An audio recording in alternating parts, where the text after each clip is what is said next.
Praise the lord. Hallelujah. ದೇವರ ನಾಮಕ್ಕೆ ಸ್ತೋತ್ರವಾಗಲಿ. ಪ್ರಾರ್ಥನೆ ಮಾಡಿಕೊಳ್ಳೋಣ. ಸರ್ವ ಸೃಷ್ಟಿಕರ್ತನಾದ ತಂದೆಯ ದೇವರೇ, ಮಗನ ದೇವರೇ, ಪರಿಶುದ್ಧಾತ್ಮನೇ, ನಿಮ್ಮ ನಾಮಕ್ಕೆ ಸ್ತೋತ್ರ ಸ್ವಾಮಿ. ಈ ದಿವಸವು ಈ ಸಮಯವು ಕೂಡ ನಿಮ್ಮಿಂದ ನೇಮಕವಾದಂತಹ ದಿವಸ ಸಮಯವಾಗಿದೆ. ಅದಕ್ಕಾಗಿ ನಿಮಗೆ ಸ್ತೋತ್ರ. ಈ ದಿವಸದ ಸಂದೇಶದ ಭಾಗವನ್ನು ಕೂಡ ಹೇರಳವಾಗಿ ಆಶೀರ್ವದಿಸಿರಿ. ನಿಮ್ಮ ಪವಿತ್ರ ಆತ್ಮರ ಮೂಲಕ ನಡೆಸುವುದಕ್ಕಾಗಿ ಸ್ತೋತ್ರ. ಕಳೆದ ರಾತ್ರಿ ಕೂಡ ಒಳ್ಳೆ ನಿದ್ದೆಯನ್ನು ಬರಮಾಡಿ ಎಚ್ಚರಗೊಂಡು ಪ್ರಾರ್ಥಿಸುವಂತೆ ಕೊಟ್ಟ ಕೃಪೆಗಾಗಿ ಸ್ತೋತ್ರ. ನಿಮ್ಮ ಪ್ರೀತಿ ಉತ್ಸಾಹ ಇಲ್ಲದೆ ಏನ್ ಮಾಡಲು ಸಾಧ್ಯವಿಲ್ಲ. ನಿಮ್ಮೆಲ್ಲ ಉಪಕಾರಗಳಿಗಾಗಿ ಕೃತಜ್ಞತಾ ವಂದನೆಗಳು. ಯೇಸುವಿನ ನಾಮದಲ್ಲಿ ಪ್ರಾರ್ಥಿಸಿದ್ದೇನೆ, ನಮ್ಮ ತಂದೆಯೇ, ಆಮೇನ್. ಇದನ್ನು ಕೇಳುತ್ತಿರುವ ನನ್ನ ಸಹೋದರ ಸಹೋದರಿಯರೇ, ನಿಮಗೂ ನನ್ನ ಹೃದಯಪೂರ್ವಕವಾದಂತಹ ನಮಸ್ಕಾರಗಳು. ದೇವರು ಈ ದಿವಸವೂ ಕೂಡ ನಿಮ್ಮನ್ನು, ನಿಮ್ಮ ಮಕ್ಕಳನ್ನು ಎಲ್ಲಾ ರೀತಿಯಲ್ಲಿ ಹೇರಳವಾಗಿ ಆಶೀರ್ವದಿಸಲೆಂದು ಪ್ರತಿ ದಿವಸ ಬೆಳಗಿನ ಜಾವದ ಪ್ರಾರ್ಥನೆಯಲ್ಲಿ ಪ್ರಾರ್ಥಿಸುವನಾಗಿದ್ದೇನೆ. ಇವತ್ತು ವಾರದ ಕೊನೆಯ ದಿವಸ, ಸಬ್ಬತ್ ದಿವಸ, ಪರಿಶುದ್ಧವಾದಂಥ ದಿವಸ, ಪಾಪಗಳಿಗಾಗಿ ಪಶ್ಚಾತ್ತಾಪ ಪಡುವಂಥ ದಿವಸ, ಇತರರಿಗೆ ಆದಷ್ಟು ದಾನ ಧರ್ಮ ಮಾಡುವಂಥ ದಿವಸದಲ್ಲಿ ವಿಶೇಷ ದಿವಸವಾಗಿದೆ. ದೇವರ ನಾಮಕ್ಕೆ ಸ್ತೋತ್ರವಾಗಲಿ.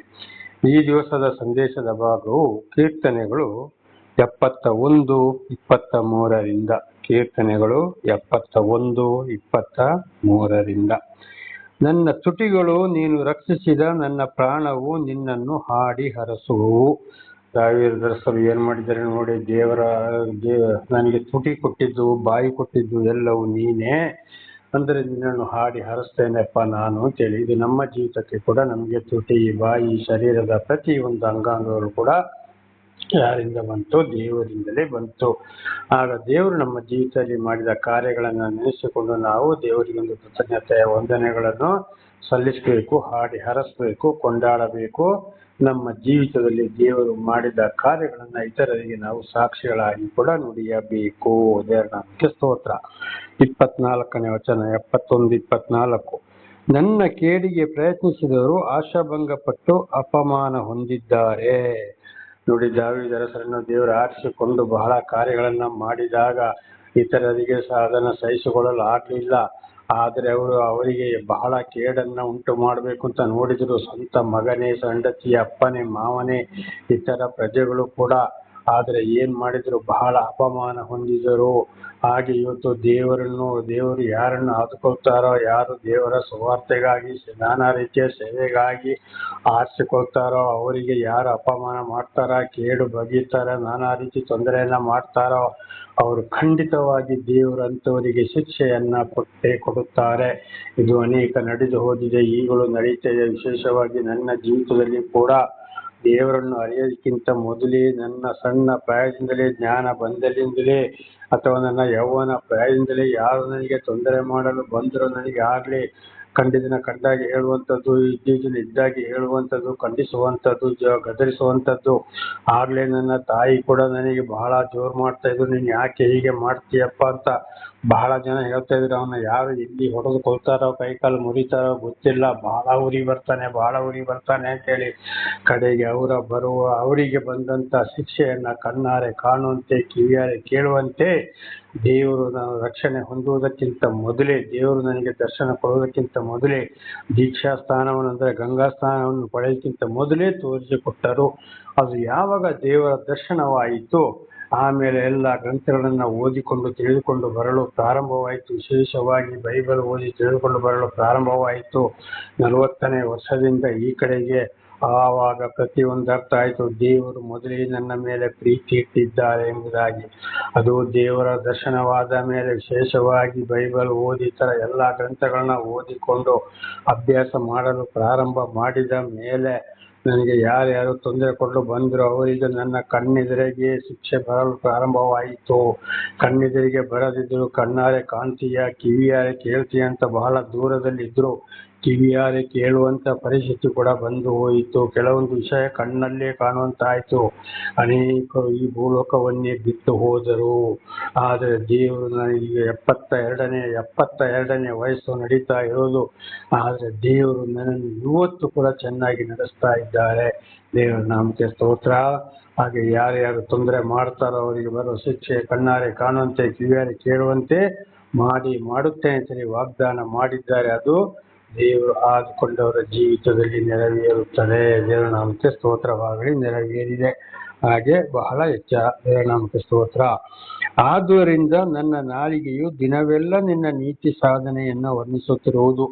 ಹಾಗೆ ನೋಡಿ, ದೇವರ ವಿಷಯಗಳನ್ನ ತಿಳ್ಕೊಂಡು ನಾಲಿಗೆ ಕೂಡ ತುಟಿ ಆಯಿತು, ಬಾಯಿ ಆಯಿತು, ನಾಲಿಗೆ ಕೂಡ ದಿನವೆಲ್ಲ ವರ್ಣಿಸ್ತಾ ಇರಬೇಕು. ದೇವರು ನಮ್ಮ ಜೀವಿತದಲ್ಲಿ ಮಾಡಿದ ಅದ್ಭುತ ಕಾರ್ಯಗಳಿಗಾಗಿ ನಾವು ಸ್ತೋತ್ರ, ಕೃತಜ್ಞತೆ, ವಂದನೆಗಳು, ಧನ್ಯವಾದಗಳನ್ನ ಹೇಳ್ತಾ ಇರಬೇಕು. ದೇವರು ಹೇಳಿದ ಮಾರ್ಗದಲ್ಲಿ ನಡೀತಾ ಇರಬೇಕು. ಒಂದು ವೇಳೆ ತಪ್ಪುಗಳು ಬಂದು ಹೋದರೂ ಕೂಡ ನಾವು ಪಶ್ಚಾತ್ತಾಪ ಪಟ್ಟು ದೇವರಲ್ಲಿ ಅದನ್ನು ಕ್ಷಮೆಯನ್ನು ಯಾಚಿಸಿ ಮುಂದೆ ಪಾಪವನ್ನು ಮಾಡದಂತೆ ನಾವು ದೇವರಲ್ಲಿ ಪ್ರಾರ್ಥಿಸಬೇಕು. ದೇವರ ನಾಮಕ್ಕೆ ಸ್ತೋತ್ರವಾಗಲಿ. 71ನೇ ಕೀರ್ತನೆ ಇಲ್ಲಿಗೆ ಮುಕ್ತಾಯವಾಯಿತು. ಇನ್ನೀಗ 75ನೇ ಕೀರ್ತನೆಗೆ ಹೋಗೋಣ. ಇದು ರಾಜಾಶೀರ್ವಾದ. ದೇವರ ನಾಮಕ್ಕೆ ಸ್ತೋತ್ರವಾಗಲಿ. ದೇವರು ಯಾರನ್ನ ಆದುಕೊಳ್ತಾರೋ ಅವರಿಗೆ ರಾಜನನ್ನು, ಇವತ್ತೊಂದು ರಾಷ್ಟ್ರವನ್ನ, ಒಂದು ರಾಜ್ಯವನ್ನ ಒಳ್ಳೆ ಅರಸರು ಆಳ್ತಾ ಇರುವಾಗ ಅದು ಕೂಡ ಆ ದೇವರ ಆಶೀರ್ವಾದ ಇಲ್ಲದೆ ರಾಜ್ಯವು ಒಳ್ಳೆ ಒಂದು ರಾಜ್ಯವನ್ನ ಅಥವಾ ರಾಷ್ಟ್ರವನ್ನ ಆಳಲು ಸಾಧ್ಯವಿಲ್ಲ. ಅಂಥವರಿಗೆ ರಾಜ ಮರ್ಯಾದೆ ಕೂಡ ಭೂಲೋಕದಲ್ಲಿ ಸಿಗ್ತದೆ, ದೇವರು ಆದುಕೊಂಡವರಿಗೆ ಎಂಬುದಾಗಿ ದಾವೀದನ ಮಗ ಸೊಲೊಮೋನನ ಮುಖಾಂತರ ಸೊಲೊಮೋನನು ಬರೆದಂತ ಕೀರ್ತನೆಯಾಗಿದೆ. ಕೀರ್ತನೆಯನ್ನ ಸೊಲೊಮೋನ ಬರೆದಿದ್ದಾನೆ. ದೇವರ ನಾಮಕ್ಕೆ ಸ್ತೋತ್ರವಾಗಲಿ. 2:1 ದೇವರೇ, ಅರಸನಿಗೆ ನಿನ್ನ ನ್ಯಾಯವನ್ನು ಕಳುಹಿಸಿಕೊಡು, ರಾಜಕುಮಾರನಾದ ಅವನಿಗೆ ನಿನ್ನ ನೀತಿಯನ್ನು ಅನುಗ್ರಹಿಸು. ನೋಡಿ, ಯಾವ ಅರಸರಾಗಲಿ ಒಳ್ಳೆ ರೀತಿಯಲ್ಲಿ ಆಳುವುದಾದರೆ, ಒಳ್ಳೆ ಒಂದು ಅರಸ, ಅಧ್ಯಕ್ಷರು, ರಾಜಕಾರಣಿಗಳು ಮತ್ತು ಯಾರೇ ಆಗಲಿ ಪಂಚಾಯಿತಿ ಮಟ್ಟದಿಂದ ಸುಪ್ರೀಂ ಕೋರ್ಟ್ವರೆಗೆ ನಡೆಸುವಂಥ, ಇವತ್ತು ಕೋರ್ಟಲ್ಲಿ ನ್ಯಾಯಾಲಯಗಳಲ್ಲಿ ನ್ಯಾಯವನ್ನು ಮಾತಾಡುವಂಥ ನ್ಯಾಯಾಧೀಶರೇ ಆಗಲಿ, ಒಂದು ಅಧಿಕಾರಿಗಳೇ ಆಗಲಿ, ಪಂಚಾಯಿತಿಯಲ್ಲಿ ಆಗಲಿ ಅಥವಾ ಇತರ ಮನುಷ್ಯರಲ್ಲಾಗಲಿ ಒಳ್ಳೆ ನ್ಯಾಯ, ನೀತಿ, ದಾನ, ಧರ್ಮ, ಏನೇ ಕಷ್ಟ, ಸಂಕಟ, ದುಃಖಗಳು ಬಂದರೂ ದೇವರ ಮಾತನ್ನ ಮೀರಿ ಹೋಗದೆ ನಡೆಯುವುದು. ದೇವರ ಆಶೀರ್ವಾದ ಇಲ್ಲದೆ ಯಾರು ಏನು ಮಾಡಲು ಸಾಧ್ಯವಿಲ್ಲ. ಹಾಗಾದ್ರೆ ಇಲ್ಲಿ ಒಂದು ಪ್ರಶ್ನೆ ಮೂಡ್ತದೆ. ಅನೇಕರು ಇವತ್ತು ಏನ್ ಮಾಡ್ತಾರೆ, ನಾನಾ ತರದ ಲಕ್ಷ ಕೋಟಿ ಲಂಚ ತಗೊಂಡು ಏನೇನೋ ಮಾಡ್ತಾರೆ. ಅದು ದೇವರ ಆಶೀರ್ವಾದ? ಅದು ಖಂಡಿತವಾಗಿ ದೇವರ ಆಶೀರ್ವಾದ ಅಲ್ಲ. ಅದು ಅವರವರ ಸ್ವಂತ, ಅದಕ್ಕೆ ಸರಿಯಾದ ಶಿಕ್ಷೆ ಅವರಿಗೂ ಮತ್ತು ಅವರ ಮಕ್ಕಳಿಗೂ ಬಂದೇ ಬರುತ್ತದೆ ಎಂಬುದಾಗಿ ನಮಗೆ ಎಲ್ಲ ಗ್ರಂಥಗಳು, ಅದರಲ್ಲಿ ವಿಶೇಷವಾಗಿ ಬೈಬಲ್ ತಿಳಿಸಿಕೊಡುತ್ತದೆ. ಇದು ಇವತ್ತು ಕೂಡ ಅದೇ ನಡೆಯುತ್ತಲೇ ಇದೆ. ಇದು ಚೆನ್ನಾಗಿ ಅರ್ಥ ಮಾಡಿಕೊಳ್ಳಬೇಕು. ಒಳ್ಳೆ ದೇವರ ಪ್ರಕಾರ, ವಾಕ್ಯದ ಪ್ರಕಾರ, ದೇವರ ಮಾತಿನ ಪ್ರಕಾರ ಯಾವ ಅಧಿಕಾರಿಗಳು, ಯಾವ ರಾಜಕಾರಣಿಗಳು, ಯಾವ ಅಧ್ಯಕ್ಷರು, ಯಾವ ಅರಸರುಗಳು ನಡೀತಾರೋ ಅದು ದೇವರಿಂದಲೇ ಬಂದಂಥದ್ದು. ದೇವರ ನಾಮಕ್ಕೆ ಸ್ತೋತ್ರ. ಹಲ್ಲೆಲೂಯಾ. ಉದಾಹರಣೆಗೆ ಈಗ ನಮ್ಮ ಭಾರತ ದೇಶದಲ್ಲಿ ಅಟಲ್ ಬಿಹಾರಿ ವಾಜಪೇಯಿ ನನಗೆ ಗೊತ್ತಿದ್ದ ಹಾಗೆ ಅಂತ ಒಂದು ಪ್ರಧಾನಮಂತ್ರಿ ಹುಟ್ಟಲಿಲ್ಲ. ಇನ್ನು ಹುಟ್ಟೋದು ಕೂಡ ಬಹಳ ಕಷ್ಟ. ನೋಡಿ, ಅವರು ಏನನ್ನು ಮಾಡ್ಕೊಳ್ಳಿಲ್ಲ. ಒಂದು ಪೈಸೆ ಕೂಡ ಭಾರತ ದೇಶದ ಹಣವನ್ನ ಲೂಟಿ ಮಾಡಲಿಲ್ಲ. ಪ್ರಜೆಗಳ ಹಣವನ್ನ ಯಾರಿಂದ ಬಂತು? ದೇವರಿಂದಲೇ ಬಂತು. ಅವರಿಗೆ ಒಂದು ಆಶೀರ್ವಾದ. ಹಾಗೆ ನಮ್ಮ ಕರ್ನಾಟಕ ರಾಜ್ಯದಲ್ಲಿ ಕೂಡ ಕೆಲವು ಮಂತ್ರಿಗಳು ಇದ್ದಾರೆ, ಒಂದೇ ಒಂದು ಮುಖ್ಯಮಂತ್ರಿ ಕೂಡ ಇದ್ದಾರೆ. ಅವರು ಕೂಡ ಯಾರಿಂದ ಆಯ್ಕೆಯಾದರು? ದೇವರಿಂದಲೇ ಆಯ್ಕೆಯಾದರು. ದೇವರ ಆಶೀರ್ವಾದ. ಹಾಗೆ ಇವತ್ತು ಒಂದೊಂದು ಅಧಿಕಾರಿಗಳು ಕೂಡ ₹1 ಲಂಚ ಮುಟ್ಟದೆ ಬಡ ಬಗರಿಗೆ ಸಹಾಯ ಮಾಡುತ್ತಾ, ಎಲ್ಲರನ್ನು ಒಂದೇ ರೀತಿಯಲ್ಲಿ ಕಾಣುತ್ತಾ, ಅವರಿಗೆ ಏನು ತೊಂದರೆ ಕೊಡದೆ ನ್ಯಾಯ ಪ್ರಕಾರ ಯಾರು ಒದಗಿಸಿಕೊಟ್ಟವರು ಕೂಡ ಇದ್ದಾರೆ. ಬಹಳ ಕಡಿಮೆ ಅಂತಂದ್ರೆ ಲಕ್ಷಕ್ಕೆ ಏನಾದ್ರೂ ಒಂದು 10 ಜನ ಸಿಕ್ಕೋದು ಕೂಡ ಕಷ್ಟ ಅಂತ ಅಧಿಕಾರಿಗಳು. ಅದು ಯಾರಿಂದ ಆಯ್ಕೆಯಾದರು? ದೇವರಿಂದ ಆಯ್ಕೆಯಾದರು. ಅದೇ ರೀತಿ ದೇವರ ವಿಷಯದಲ್ಲಿ ಕೂಡ ಸರಿಯಾಗಿ ದೇವರ ವಿಷಯವನ್ನ ಸಾರಿಕೊಂಡು ಸತ್ಯ ಸುಳ್ಳೆ, ಶಾಪ, ಆಶೀರ್ವಾದ, ಅವನ್ನ ಮರಣ ಮತ್ತು ಜೀವವನ್ನ ತಿಳಿಸ್ತಾ ಹೋಗ್ತಾರ. ಯಾವುದಕ್ಕೂ ಆಸೆ ಪಡದೆ, ಯಾರಿಗೂ ಹಿಂಸೆ ಕೊಡದೆ, ಹೀಯಾಳಿಸದೆ, ನಾನಾ ರೀತಿಯಲ್ಲಿ ದೇವರ ಮಾತಿಗೆ ವಿರುದ್ಧವಾಗಿ ಯಾರು ನಡೆಯೋದಿಲ್ಲವೋ ಅಂಥವರು ದೇವರಿಂದ ಆಶೀರ್ವಾದ ಹೊಂದಿದವರು. ಅವರಿಗೆ ರಾಜಾಶೀರ್ವಾದ. ಮನುಷ್ಯರಿಂದ ಆಶೀರ್ವಾದ ಸಿಕ್ಕದಿದ್ದರು, ಮನುಷ್ಯರಿಂದ ಬೆಲೆಯನ್ನು ಸಿಕ್ಕದಿದ್ದರು, ಖಂಡಿತವಾಗಿ ಅಂಥವರಿಗೆ ದೇವರಿಂದಲೇ ಘನ, ಮಾನ, ಮಹಿಮೆ ಬಂದೇ ಬರುತ್ತದೆ, ಅವರನ್ನು ಎಂದಿಗೂ ಕದಲಿಸಲು ಸಾಧ್ಯವಿಲ್ಲ. ಹಾಗೆ ದೇವರ ಆಶೀರ್ವಾದವಿರುವವರೇ ಸರಿಯಾದ ನ್ಯಾಯ ನೀತಿಯನ್ನ ನಡೆಸುವವರಾಗಿದ್ದಾರೆ. ಪ್ರತಿಯೊಂದು ದೇವರಿಂದಲೇ. ಆಗ ಬೇರೆ ಅವರು ಆ ರೀತಿ ಮಾಡಿ ನೋಡಿ ಇಂಥವ್ರು ಏನೇನೋ ಮಾಡಿಕೊಂಡು ಬಹಳ ಕೋಟೇಶ್ವರಾಗಿದ್ದಾರೆ, ಹಣವಂತರಾಗಿದ್ದಾರೆ, ಐಶ್ವರ್ಯವಂತರಾಗಿದ್ದಾರೆ ಅಂತ ಪ್ರಶ್ನೆ ಬರ್ಬೋದು, ಬಂದೇ ಬರುತ್ತದೆ. ಹಿಂದೆ ಕೂಡ ಬಹಳ ಸಲ ತಿಳ್ಕೊಂಡಿದ್ದೇವೆ. ದೇವರು ಅವರನ್ನ ಕೈ ಬಿಟ್ಟಿದ್ದಾರೆ, ಅವರು ದುಷ್ಟ ಶಕ್ತಿಗಳೊಂದಿಗೆ ಕೈ ಜೋಡಿಸಿದ್ದಾರೆ. ಆದ್ದರಿಂದ ದುಷ್ಟತನದಲ್ಲಿ ಮಾಡುವ ಸಂಪಾದನೆ ಅವರನ್ನು ಕೋಟಿ ಮಟ್ಟಕ್ಕೆ ತಗೊಂಡು ಹೋಗ್ತದೆ. ಆದ್ರೆ ಹೆತ್ತ ತಂದೆಯ ದೋಷ ಫಲ 3-4 ಮಕ್ಕಳ ತಲೆಮಾರಿಗೆ ವಂಶ ಪಾರಂಪರ್ಯ ಸರ್ವ ನಾಶವಾಗಲೇಬೇಕು. ಅಪ್ಪನ ಪಾಪಗಳು ಮಕ್ಕಳ ಮೇಲೆ ಬಂದೇ ಬರುತ್ತದೆ. ಆಗ ಹೇಳ್ತಾರೆ, ಅಪ್ಪ ಬಹಳ ಸಂಪಾದನೆ ಮಾಡ್ದ, ಮಗ ಕಳೆದು ಬಿಟ್ಟ, ಮಕ್ಕಳು ಕಳೆದ್ರು. ಕಾರಣ ಇನ್ನೊಬ್ಬರ ಕಣ್ಣೀರು, ದುಃಖ, ಅನಾಚಾರ, ದೇವರ ವಾಕ್ಯಕ್ಕೆ ವಿರುದ್ಧವಾಗಿ ನಡೆಯುವಂಥದ್ದು. ಅದೇ ರೀತಿ ತಾಯಿಯ ಪಾಪ ಅಳಿದು ಹೋಗದಿರಲಿ, ಅದು ಕೂಡ ಏನ್ ಮಾಡ್ತಾರೆ, ತಾಯಿಯಂದಿರ ಪಾಪ ಕೂಡ ಅಲ್ಲಿ ಬಂದೇ ಬರುತ್ತದೆ. ಆದ್ರಿಂದ ಬಹಳ ಎಚ್ಚರವಾಗಿರಬೇಕು. ಅದು ಮತ್ತಾಯ ಬೈಬಲ್ನಲ್ಲಿ ಮತ್ತಾಯ 4ನೇ ಅಧ್ಯಾಯವನ್ನ ನಾವು ನೋಡುವಾಗ ಸೈತಾನ ಯೇಸ್ವಾಮಿ ಉಪವಾಸ ಮಾಡಿದಾಗ ಯೇಸ್ವಾಮಿಗೆ ಬಂದು ಹೇಳ್ತಾನೆ, ನೀನು ನನ್ನ ಕಾಲಿಗೆ ಅಡ್ಡ ಬೀಳು, ಈ ಲೋಕ ಇಡೀ ನನ್ನದು, ಎಲ್ಲವೂ ನಿನಗೆ ಕೊಡ್ತೇನೆ ಅಂತೇಳಿ. ಯೇಸ್ವಾಮಿ ದೇವರು ಒಂದೇ ಮಾತನ್ನ ಹೇಳಿದ್ರು, ನಿನ್ನ ದೇವರನ್ನು ಮಾತ್ರ ಆರಾಧಿಸುವುದಾಗಿ ಬರೆಯಲ್ಪಟ್ಟಿದೆ ಎಂಬುದಾಗಿ. ಲೋಕದ ವಿಷಯಗಳನ್ನ ದೇವರು ಒಪ್ಪಿಕೊಳ್ಳಲಿಲ್ಲ. ಅದೇ ರೀತಿ ದೇವರ ಪ್ರವಾದಿಗಳು, ಸಾಕ್ಷಿಗಳಲ್ಲಿ ಕೂಡ ಕೆಲವರು ಒಪ್ಪಿಕೊಳ್ಳಲಿಲ್ಲ. ದೇವರ ಮಾತಿಗೆ ವಿಧೇಯರಾಗಿ ಜೀವಿಸಿದರು, ರಾಜ ಆಶೀರ್ವಾದವನ್ನ ಹೊಂದಿದರು. ಪರಲೋಕಕ್ಕೆ ಆಗಲೇ ಜೀವೋಪಾಧ್ಯರ ಪಟ್ಟಿಯಲ್ಲಿ ಅವರ ಹೆಸರು ಬರೆದಿರುತ್ತದೆ ಎಂಬುದಾಗಿ ಬೈಬಲ್ ನಮಗೆ ಸ್ಪಷ್ಟವಾಗಿ ತಿಳಿಸುತ್ತದೆ. ದೇವರ ನಾಮಕ್ಕೆ ಸ್ತೋತ್ರವಾಗಲಿ. ಹಾಗೆ ಐಶ್ವರ್ಯವಂತರು 1 ಪೇತ್ರ 4ನೇ ಅಧ್ಯಾಯ 6ನೇ ವಚನದಲ್ಲಿ ಯಾರ್ಯಾರು ಯಾವ ಕಡೆಗೆ ಹೋಗ್ತಾರೆ ಎಂಬುದಾಗಿ ಕೂಡ ನಾವು ಚೆನ್ನಾಗಿ ತಿಳಿದುಕೊಳ್ಳಬಹುದು. ಇದವರು ಜೀವಿತವಾಗಿ ಇರುವಾಗಲೇ. ಯಾವ ಮನುಷ್ಯರೇ ಆಗ್ಲಿ, ಯಾರು ನರಕಕ್ಕೆ ಹೋಗ್ತಾ ಇದ್ದಾರೆ, ಯಾರನ್ನು ದೇವರು ನಡೆಸ್ತಾ ಇದ್ದಾರೆ. ಅನೇಕರು ಇವತ್ತು ಯೂಟ್ಯೂಬ್ ಮೂಲಕ ಕೂಡ ಏನೇನು ಹೇಳಿ ಜನಗಳಿಗೆ ಬೇಕಾದ ಹಾಗೆ ಮಾಡಿಕೊಂಡು ಹಣ ಸಂಪಾದನೆ ಮಾಡ್ತಾ ಇದ್ದಾರೆ. ಅಂಧಕಾರ ಐಶ್ವರ್ಯಮ್ಮ ಜೀವನವನ್ನ ಪ್ರೀತಿ ಮಾಡೋರನ್ನೇ ಪ್ರೀತಿ ಮಾಡ್ತಾರೆ, ಬಡ ಬಗ್ಗರಿಗೆ ಇಲ್ಲವೇ ಇಲ್ಲ. ಹೀಗೆ ಬಹಳ ಮಂದಿ ಅಧಿಕಾರಿಗಳು, ರಾಜಕಾರಣಿಗಳು ಕೂಡ ತಮಗೆ ಬೇಕಾದವರನ್ನ ಮಾತ್ರ ಮುಂದೆ ನಡೆಸ್ತಾ ಇದ್ದಾರೆ. ಬಡ ಬಗ್ಗರ ಬಗ್ಗೆ ಜಾತಿ ಮತ ಭೇದ ತಂದುಕೊಂಡು ಏನು ಸಹಾಯ ಮಾಡ್ತಾ ಇಲ್ಲ. ಬಡ ಬಗ್ಗರು ಕಣ್ಣಿಗೆ ಕಾಣುವುದೇ ಇಲ್ಲ. ಉದಾಹರಣೆಗೊಂದು ಬಸ್ಸಲ್ಲೇ ಇವತ್ತು ಹೋಗೋಣ, ಒಂದು ಬಹಳ ವಯಸ್ಸಾದವರು ಬಸ್ಸಲ್ಲಿ ಹತ್ತಿದ್ರು ಕೂಡ ಸಾಧಾರಣ ಯವನಸ್ಥರು, ಮಧ್ಯ ಪ್ರಾಯದವರು ಏನ್ ಮಾಡ್ತಾರೆ, ಅವರಿಗೆ ಸೀಟೇ ಕೊಡುವುದಿಲ್ಲ. ಅವರ ವಯಸ್ಸಿಗೆ ತಕ್ಕಾಗಿ ಮೊದಲೇ ಸೀಟು ಮಾಡಿ ಇಟ್ಟುಕೊಂಡು ಇದು ನಮ್ಮ ಬರ್ತಾರೆ ಅಂತ ಹೇಳ್ಕೊಂಡು ಅವರವರಿಗೆ ಸಮನಾದವರು ಬೇಕಾದವರಿಗೆ ಮಾತ್ರ ಸೀಟು ಕೊಡ್ತಾರೆ. ಅದರಲ್ಲಿಯೂ ಜಾತಿ ಮತ ಭೇದವನ್ನ ಮಾಡ್ತಾ ಇದ್ದಾರೆ ಇವತ್ತು. ಇದು ಬಹಳಷ್ಟು ಇದನ್ನೆಲ್ಲ ನಾವು ನೋಡ್ಕೊಳ್ಬಹುದಾಗಿ ಏನಾಗಿದೆ, ಎಲ್ಲ ಆಗಲೇ ನ್ಯಾಯ ತೀರ್ಪು ಆಗಿ ಹೋಗಿದೆ ಅಂತ ಇದರ ಅರ್ಥ. ಅದೇ ರೀತಿ ಇವತ್ತು ಉದಾಹರಣೆಗೆ ನಮ್ಮ ಭಾರತ ದೇಶದಲ್ಲಿ ಅಂತೂ ವಿಶೇಷವಾಗಿ ನಡೆಯುತ್ತಾ ಇದೆ. ಹಾಗೆ ಪ್ರತಿ ಒಂದು ಒಳ್ಳೆ ಕಾರ್ಯ, ನೀತಿ, ನ್ಯಾಯ, ರಾಜರುಗಳು, ಅರಸರುಗಳು, ಮತ್ತೆ ಅಧಿಕಾರಿಗಳು, ರಾಜಕಾರಣಿಗಳು ಪ್ರತಿಯೊಬ್ಬರಿಗೂ ಒಳ್ಳೆ ಒಂದು ಗುಣ ಬರಬೇಕಾದ್ರೆ ಅದು ದೇವರ ಆಶೀರ್ವಾದ. ಅಂತವರಿಗೆ ರಾಜ ಆಶೀರ್ವಾದವನ್ನು ಕೊಟ್ಟು ನಡೆಸುವವರು ದೇವರೇ ಆಗಿದ್ದಾರೆ. ದೇವರ ನಾಮಕ್ಕೆ ಸ್ತೋತ್ರವಾಗಲಿ.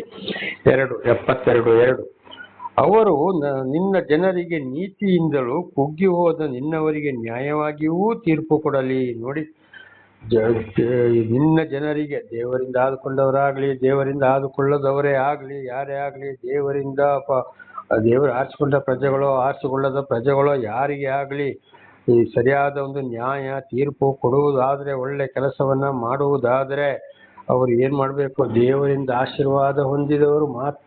ಇದೀಗ ನಾವು ಹಿಂದೆ 72 ವಚನದಲ್ಲಿ ಇದನ್ನೇ ತಿಳಿದುಕೊಂಡು ಆಯಿತು. ಈಗ 2ನೇ ವಚನದಲ್ಲಿ ಕೂಡ ಅದನ್ನೇ ಹೇಳಿದ್ದು. ಯಾರು? ಸೊಲೊಮೋನ ಅರಸರು.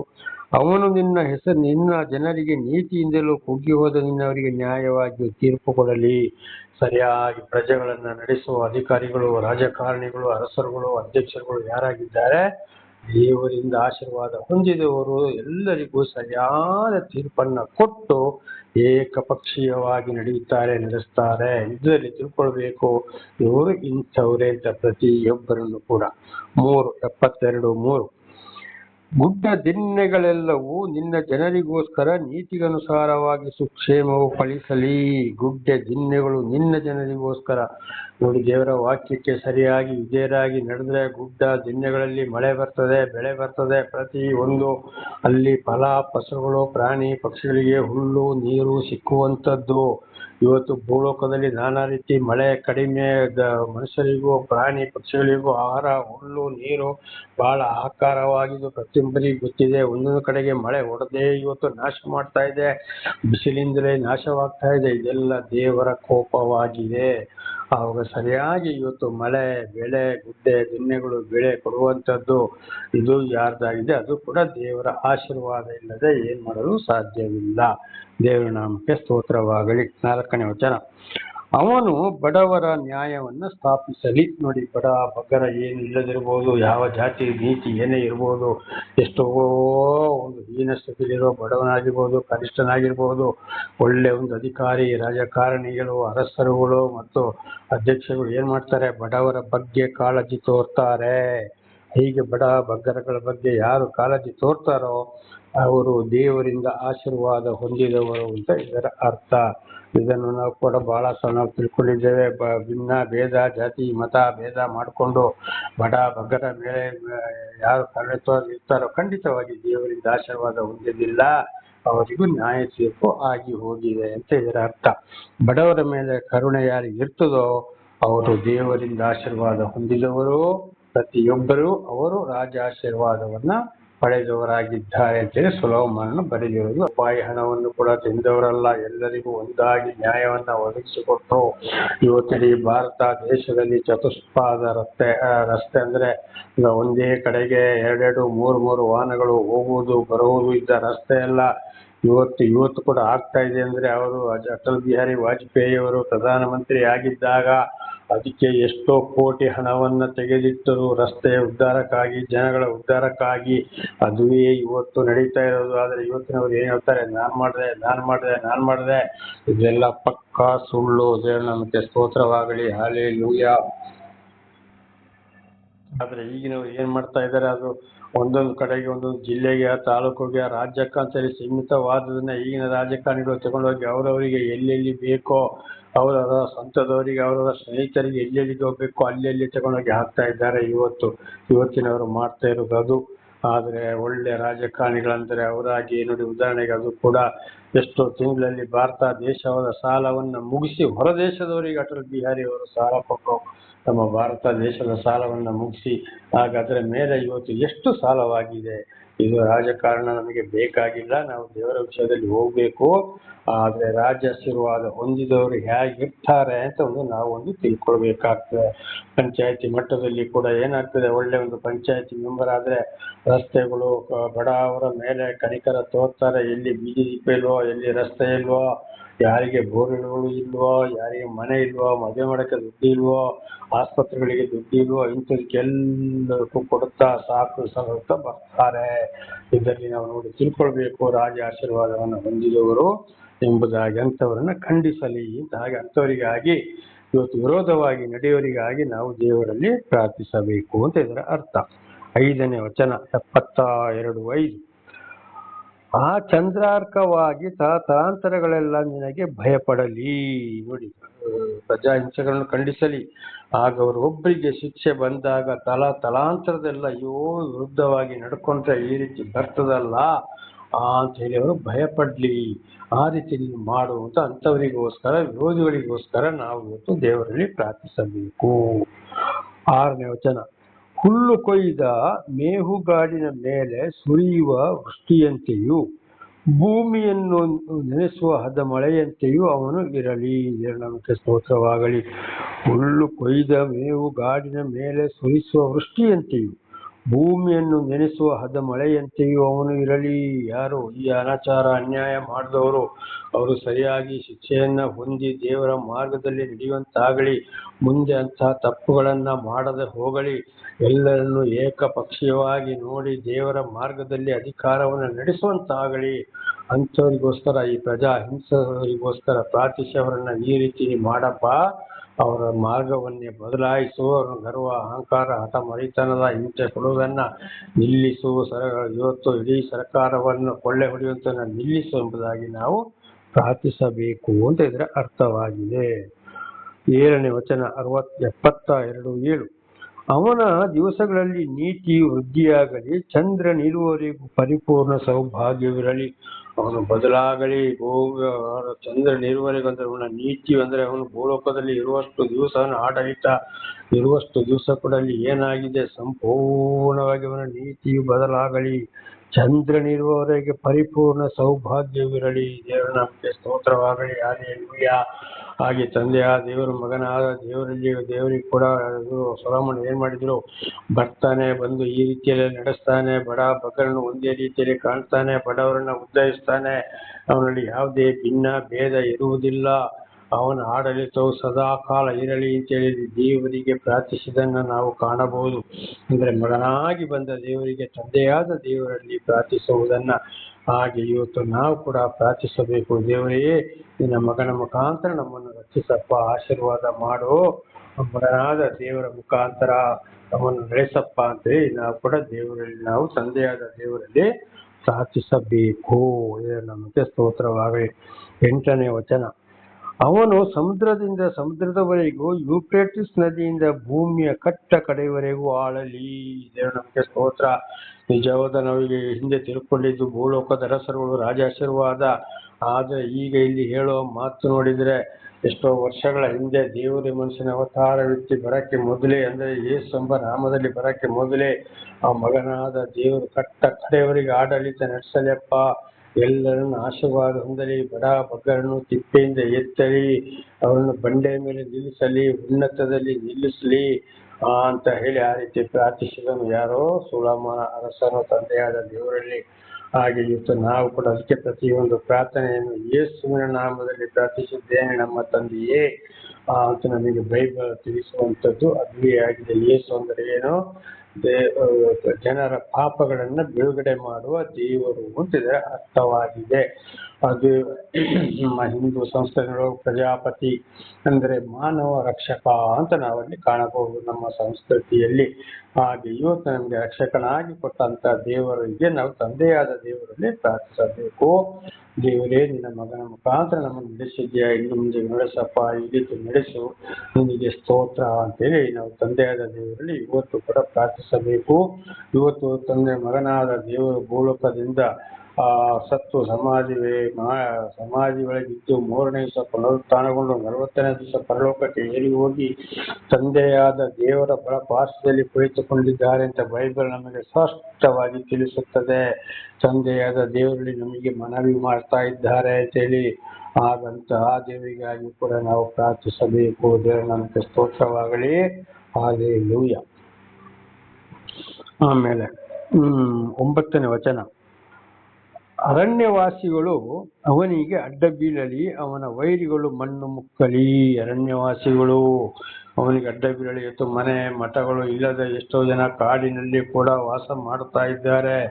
ಅವರಿಗೆ ದೇವರ ವಿಷಯವೇ ಗೊತ್ತಿಲ್ಲ. ಉದಾಹರಣೆಗೆ ಭೂಮಿಯ ಕಟ್ಟ ಕಡೆಯಲ್ಲಿ ಉತ್ತರ ಭಾಗದಲ್ಲಿ ಇವತ್ತು ಆಫ್ರಿಕಾ ಖಂಡದಿಂದಲೂ ಆ ಕಡೆಗೆ, ಯುರೋಪಿಂದಲೂ ಆ ಕಡೆಗೆ ಇವತ್ತು ಜನಗಳು ತಲುಪಲಿಲ್ಲ. ಅಲ್ಲಿ ಅದೊಂದು ಭಾಗವು ಹಾಗೆ ಇದೆ ಎಂಬುದಾಗಿ ನಾವು ಅನೇಕ ಸಲ ತಿಳಿದುಕೊಂಡಿದ್ದೇವೆ. ಅಲ್ಲಿ ಕೂಡ ಇವತ್ತು ಅನೇಕರು ಪ್ರಾಪಂಚಿಕ ವಿಷಯವನ್ನೇ ಗೊತ್ತಿಲ್ಲ. ಮಣ್ಣೊಳಗೆ ಕಾಡಲ್ಲಿ ಜೀವಿಸಿ ಪ್ರಾಣಿ ಪಕ್ಷಿಗಳನ್ನ ಮತ್ತು ಗೆಡ್ಡೆ ಗೆಣಸುಗಳನ್ನ ತಿಂದು ಜೀವನ ಮಾಡ್ತಾ ಇದ್ದಾರೆ. ಅವರಿಗೆ ಹಾಕಲಿಕ್ಕೆ ಬಟ್ಟೆ ಕೂಡ ಇಲ್ಲ ಇನ್ನು ಅಂತ ಹೇಳುವಂಥದ್ದು ಇವತ್ತು ನಾವು ಕೂಡ ಇದನ್ನು ಅನೇಕ ಸಲ ನೋಡಿದ್ದೇವೆ. ದೂರದರ್ಶನದಲ್ಲಿಯೂ ಮೊಬೈಲ್ ಎಲ್ಲ ನೋಡಿದ್ದೇವೆ, ನೋಡುತ್ತಲೇ ಇದ್ದೇವೆ. ಅಂಥವರು ಕೂಡ ಏನಾಗ್ಲಿ, ಅರಣ್ಯ ವಾಸಿಗಳು ಅವನಿಗೆ ಅಡ್ಡ ಬೀಳಲಿ, ಅಲ್ಲಿಯೂ ಕೂಡ ದೇವರ ವಿಷಯ ತಲುಪಿಸಪ್ಪ, ಅವರು ಕೂಡ ನಿನಗೆ ಶರಣಾಗುವಂತೆ ಮಾಡಿಕೋ. ಅದೇ ರೀತಿ ಇವತ್ತು ನಮ್ಮ ಭಾರತ ದೇಶದಲ್ಲಿ ಕುರುಬ ಜನಾಂಗ ಅಂತ ಹೇಳುವವರು ಕೂಡ ಈಗಂತೂ ಹೊರಗೆ ಬಂದಿದ್ದಾರೆ. ಮೊದಲು ನಾವೆಲ್ಲ ಚಿಕ್ಕದಾಗಿರುವಾಗ ಅವರು ಕೂಡ ಕಾಡಿನಲ್ಲೇ ವಾಸ ಮಾಡ್ತಾ ಇದ್ರು. ಸರ್ಕಾರದಿಂದ ಅವರಿಗೆ ಮನೆಗಳನ್ನ ಕಟ್ಟಿಕೊಟ್ಟು ಮಳೆಗಾಲದಲ್ಲಿ ಮಾತ್ರ ಮನೆಗೆ ಬರ್ತಾ ಇದ್ರು. ಬೇಸಿಗೆ ಬಂತಂದ್ರೆ ವಾಪಸ್ ಹೋಗಿ ಕಾಡಿನಲ್ಲೇ ಬಿಲ್ಲಿನಲ್ಲಿ ಬೇಟೆಯಾಡ್ಕೊಂಡು ತಿಂದುಕೊಂಡು ಮಾಡಿಕೊಂಡು ಆ ಮರದ ಕೆಳಗಡೆ ಮಲ್ಕೊಂಡು ಇದ್ರು. ಅವರಿಗೂ ದೇವರ ವಿಷಯ ತಲುಪಲಿಲ್ಲ. ಆದ್ರೆ ಅನೇಕರಿಗೆ ತಲುಪಿ ಹೋಗಿದೆ. ಇನ್ನೂ ಕೂಡ ಅನೇಕರಿಗೆ ಕಾಡಲ್ಲಿ ವಾಸ ಮಾಡುವವರಿಗೆ ಇನ್ನೂ ದೇವರ ವಿಷಯ ತಲುಪಲಿಲ್ಲ. ಅವರಿಗೆ ತಲುಪಿ ಅವರು ಕೂಡ ನಿನಗೆ ಅಡ್ಡ ಬೀಳುವಾಗೆ ಮಾಡು, ಅವರಿಗೂ ನಿನ್ನ ಸಮಾಚಾರವನ್ನು ಕಳಿಸಪ್ಪ ಅಂತೇಳಿ ನಾವು ದೇವರಲ್ಲಿ ಪ್ರಾರ್ಥಿಸಬೇಕು. ಅವನ ವೈರಿಗಳು ಮಣ್ಣು ಮುಕ್ಕಳಿ. ಯಾರು ದೇವರಿಗೆ ವಿರುದ್ಧವಾಗಿ ಯಾರು ನಡೀತಾರೋ, ದೇವರ ಮಾತಿಗೆ ವಿರುದ್ಧವಾಗಿ ಅಂದ್ರೆ ಮಗನಾಗಿ ಭೂಲೋಕಕ್ಕೆ ಮನುಷ್ಯನ ಅವತಾರ ಎತ್ತಿ ಬಂದಾಗ ಯಾರು ವೈರಿಗಳು ಬಂದ್ರೋ, ಯಾರು ಹಿಂಸೆ ಮಾಡಿದ್ರೆ ಮಣ್ಣು ಮುಕ್ಕಳಿ ಅಂದ್ರೆ ದೇವರಿಗೆ ವಿರುದ್ಧವಾದವರೆಲ್ಲರೂ ಶಿಕ್ಷೆಯನ್ನು ಅನುಭವಿಸಲಿ ಎಂಬುದಾಗಿ ಯಾರು ಸೊಲೊಮೋನನು ತಂದೆಯಾದ ದೇವರಲ್ಲಿ ಪ್ರಾರ್ಥಿಸಿದ್ದು, ಅದನ್ನು ಮಣ್ಣು ಮುಕ್ಕಿದ್ದಾರೆ. ನಾನಾ ತರ ಶಿಕ್ಷೆ ನಡೆದು ಹೋಗಿದೆ, ನಡೆಯುತ್ತಲೇ ಇದೆ. ಎಷ್ಟು ತಿಳಿಸಿದ್ರು ಅವರಿಗೆ ಏನಾಗಿದೆ? ಕಣ್ಣು ಸರಿ ಕಾಣಿಸೋದಿಲ್ಲ, ಕಿವಿ ಮಂದವಾಗಿದೆ. ವಿರುದ್ಧವಾಗಿ ಬರ್ತಾರೆ. ದೇವರಿಗೂ ದೇವರ ಮಾತನ್ನು ತಿಳಿಸುವವರಿಗೂ ದೇವರಿಂದ ಆಯ್ಕೆಯಾದವರಿಗೂ ಬಹಳ ಶಿಕ್ಷೆ ಬಂದರೂ ಕೂಡ ಅವರು ಬದಲಾಗುವುದಿಲ್ಲ. ಕಾರಣ ಇದನ್ನು ಕೂಡ ನಾವು ಇವತ್ತು ಕೂಡ ಹಿಂದೆ ತಿಳ್ಕೊಂಡಿದ್ದೇವೆ, ಹಿಂದೆಯೂ ಕೂಡ ಬಹಳ ಸಲ ತಿಳ್ಕೊಂಡಿದ್ದೇವೆ. ಅವರಿಗೆ ನರಕವೆಂಬ ತೀರ್ಪು ಆಗಿದೆ. ಆದ್ದರಿಂದ ಅವರು ಗರ್ವ, ಅಹಂಕಾರ, ಹಠ, ಮಾರಿತನದಿಂದ ದೇವರಿಂದ ಎಷ್ಟೇ ಉಪಕಾರ ಅದ್ಭುತ ಕಾರ್ಯಗಳನ್ನು ಪಡೆದರೂ ಅವರು ತಿರುಗಿ ಬರುವುದಿಲ್ಲ. ಪ್ರಾಪಂಚಿಕ ವಿಷಯವನ್ನು ಅವರು ಬಿಡುವುದಿಲ್ಲ. ಅವರು ಮಣ್ಣು ಮುಕ್ಕಳಿ ಎಂಬುದಾಗಿ ಜ್ಞಾನಿ ಸೊಲೊಮೋನನು ಪ್ರಾರ್ಥಿಸಿದ್ದು. ಆದರೆ ಇವತ್ತು ಕೂಡ ದೇವರೇ ನಾವು ಅವರನ್ನು ನೀನು ಮುಟ್ಟಪ್ಪ ಬದಲಾಯಿಸುವಂತ ಬರೀ ಪ್ರಾರ್ಥನೆ. ಅಂಥವ್ರು ಈಗೂ ಶಿಕ್ಷೆಯನ್ನು ಭವಿಸುತ್ತಲೇ ಇದ್ದಾರೆ. ಕಾರಣ ದೇವರಿಂದ ಅವರು ದೂರ ಆಗಿದ್ದಾರೆ, ದೇವರು ಅವರನ್ನು ತಳ್ಳಿಬಿಟ್ಟಿದ್ದಾರೆ ಅಂತ ಇದರ ಅರ್ಥವಾಗಿದೆ. ದೇವರ ನಾಮಕ್ಕೆ ಸ್ತೋತ್ರವಾಗಲಿ. ಹಲ್ಲೆಲೂಯಾ. 10ನೇ ವಚನ 72:10. ತಾರ್ಷೀಷು ಪ್ರಾಂತದ ಮತ್ತು ಸಮುದ್ರದ ಕರಾವಳಿ ಅರಸರು ಕಷ್ಟಗಳನ್ನು ಗೆಲ್ಲಲಿ. ನೋಡಿ, ಸಮುದ್ರದ ಕರಾವಳಿ ಅರಸರುಗಳು, ಸಮುದ್ರ ಸೈಡಲ್ಲಿ ಇರೋರು ಯಾರು ದೇವರ ವಾಕ್ಯಕ್ಕೆ ವಿಧೇಯರಾಗಿ ನಡೀತಾರೋ, ಒಂದೇ ರೀತಿ ದೇವರ ವಾಕ್ಯದ ಪ್ರಕಾರ ಆಡಳಿತವನ್ನ ನಡೆಸ್ತಾರೋ, ಅವರು ಏನಾಗಲಿ ಆಶೀರ್ವಾದವನ್ನ ಹೊಂದಲಿ, ಅವರು ಕಪ್ಪಗಳನ್ನು ಸಲ್ಲಿಸಲಿ. ಅಂಥವ್ರು ಏನ್ ಮಾಡ್ತಾರೆ ಅಂತ ಅರಸರುಗಳು ದೇವರಿಗೆ ಕಾಣಿಕೆಯನ್ನು ಕೊಡ್ಲಿ ಅಂದ್ರೆ ಆ ಕಾಣಿಕೆ ಯಾರಿಗೆ? ಬಡ ಬದ್ರಿಗೆ. ಬೈಬಲಲ್ಲಿ ಮತ್ತಾಯ 25ನೇ ಅಧ್ಯಾಯ 35ರಿಂದ 40ರವರೆಗೆ ಓದುವಾಗ ಮತ್ತು ಬಹಳ ಕಡೆ ಓದುವಾಗ ಕಷ್ಟ, ಸಂಕಟ, ದುಃಖದಲ್ಲಿ ಇರುವವರಿಗೆ, ಅನಾಥ ಮಕ್ಕಳು, ಅನಾಥ ವೃದ್ಧರು, ಮನೆ ಕಟ್ಟಲಿಕ್ಕೆ ಇಲ್ಲದವರಿಗೆ, ಮದುವೆಗೆ ಇಲ್ಲದವರಿಗೆ, ಆಸ್ಪತ್ರೆಗೆ ಔಷಧಿಗೆ ಇಲ್ಲದವರಿಗೆ, ವಿದ್ಯಾಭ್ಯಾಸಕ್ಕೆ ಇಲ್ಲದವರಿಗೆ, ನಾನಾ ರೀತಿ ಕಷ್ಟ, ಸಂಕಟ, ದುಃಖದಲ್ಲಿ ಇರುವವರಿಗೆ, ಅನಾಥ ಆಶ್ರಮಗಳು, ಅನಾಥ ಮಕ್ಕಳ ಆಶ್ರಮಗಳಿಗೆ, ವಿಧುರರಿಗೆ, ಏನು ಇಲ್ಲದಂಥವರಿಗೆ, ಇಂಥವರಿಗೆಲ್ಲ ಸಹಾಯ ಮಾಡುವುದೇ ಕಪ್ಪಗಳು. ಆಗ ಅಂಥವರನ್ನ ಯಾವ ಅಧಿಕಾರಿಗಳು, ಯಾವ ಅರಸರುಗಳು, ಯಾವ ರಾಜಕಾರಣಿಗಳು, ಯಾರು ಅಧ್ಯಕ್ಷರು ನಡೆಸ್ತಾರೋ ಅವರು ಆಶೀರ್ವಾದವನ್ನು ಹೊಂದಿದವರು. ದೇವರು ಕೂಡ ಮನುಷ್ಯನ ಅವತಾರವೆತ್ತಿ ಬಂದಾಗ ಅದೇ ಕಾರ್ಯವನ್ನ ಮಾಡಿದ್ದು, ತೋರಿಸಿದ್ದು ಅಂಥವರ ಮನೆಗೆ ಹೋಗಿ ದೇವರ ವಿಷಯವನ್ನ ಸಾರಿದ್ರು. ದೇವರ ನಾಮಕ್ಕೆ ಸ್ತೋತ್ರ. ಹಾಗೆ ಇವತ್ತು ನಾವು ಕೂಡ ನಮಗೆ ಕೊಟ್ಟ ವರದ ಪ್ರಕಾರ, ಕೊಟ್ಟ ಒಂದು ತಲಾಂತು ಪ್ರಕಾರ ನಾವು ಕೂಡ ಇವತ್ತು ಆ ಕೆಲಸವನ್ನೇ ಮಾಡಲೇಬೇಕಾಗಿದೆ. ದೇವರ ನಾಮಕ್ಕೆ ಸ್ತೋತ್ರವಾಗಲಿ. ಹಲ್ಲೆಲೂಯಾ. ಶೆಬಾ ಮತ್ತು ಸಬಾ ಎಂಬ ಪ್ರದೇಶಗಳ ರಾಜರು ಕಾಣಿಕೆಗಳನ್ನು ತಂದೊಪ್ಪಿಸಲಿ. ಎಲ್ಲಾ ದೇಶದ ರಾಜರುಗಳು ಏನ್ ಮಾಡ್ಬೇಕು? ದೇವರಿಂದ ಆಶೀರ್ವಾದವನ್ನು ಹೊಂದಿದವರು ತಂದು ಒಪ್ಪಿಸುತ್ತಾರೆ. ಕೆಲವೊಂದು ಅರಸರುಗಳು, ಅಧ್ಯಕ್ಷರುಗಳು, ರಾಜಕಾರಣಿಗಳು ಏನ್ ಮಾಡ್ತಾರೆ? ಅವರಿಗೆ ಬೇಕಾದವರಿಗೆ ಎಷ್ಟೆಷ್ಟೋ ಕೋಟಿ ಗಟ್ಟಲೆ ಆಸ್ತಿ ಪಾಸ್ತಿ ಇದ್ರು ಮತ್ತು ಅವರಿಗೆ ಇನ್ನೂ ಉದ್ಧಾರ ಆಗು, ಅಲ್ಲಿ ಆಸ್ತಿ, ಇಲ್ಲಿ ಪಾಸ್ತಿ, ಅಲ್ಲಿ ಮನೆ, ಅಲ್ಲಿ ಫ್ಯಾಕ್ಟ್ರಿ, ಅಲ್ಲಿ ಆ ವ್ಯಾಪಾರ, ಇಲ್ಲಿ ಈ ವ್ಯಾಪಾರ ಅಂತ ಅವರಿಗೆ ಹೊತ್ತು ಈ ಬಡ ಬಗ್ಗರ ಬೇರೆ ಇವರಿಗೆ ಕಾಳಜಿ ಇರುವುದಿಲ್ಲ. ಆಗ ಸರಿಯಾಗಿ ಯಾರು ಇವತ್ತೊಂದು ರಾಷ್ಟ್ರವನ್ನಾಗಲಿ ಒಂದು ರಾಜ್ಯವನ್ನಾಗಲಿ ಯಾರು ನಡೆಸ್ತಾರೋ ಅದು ದೇವರಿಂದ ಆಶೀರ್ವಾದ ಹೊಂದಿದವರು. ಹಾಗೆ ತಂದೆಯಾದ ದೇವರಿಂದ ಆಶೀರ್ವಾದ ಹೊಂದಿ ಮಗನಾದ ದೇವರ ಭೂಲೋಕಕ್ಕೆ ಬಂದಾಗ ಅದನ್ನೇ ನೀವು ಈ ರೀತಿ ಮಾಡಿ ಅಂತ ತೋರಿಸಿಕೊಟ್ಟಿದ್ದು. ಆದರೆ ವಿರೋಧಿ ಅದು ಇವತ್ತು ಆಗುವುದಿಲ್ಲ, ಬದಲಾಗಿ ವಿರುದ್ಧವಾಗಿ ಬರ್ತಾರೆ. ಸರಿಯಾದ ಆಡಳಿತ ಯಾರು ನಡೆಸ್ತಾರೋ ಅವರಿಗೆ ದೇವರಿಂದ ಆಶೀರ್ವಾದ ಆಗಿದೆ ಅಂತ ಇದರ ಅರ್ಥ. 72:11. ಎಲ್ಲ ಅರಸರು ಅವನಿಗೆ ಸಾಷ್ಟಾಂಗವಿರಗಲಿ, ಸರ್ವ ಜನಾಂಗಗಳು ಅವನನ್ನು ಸೇವಿಸಲಿ.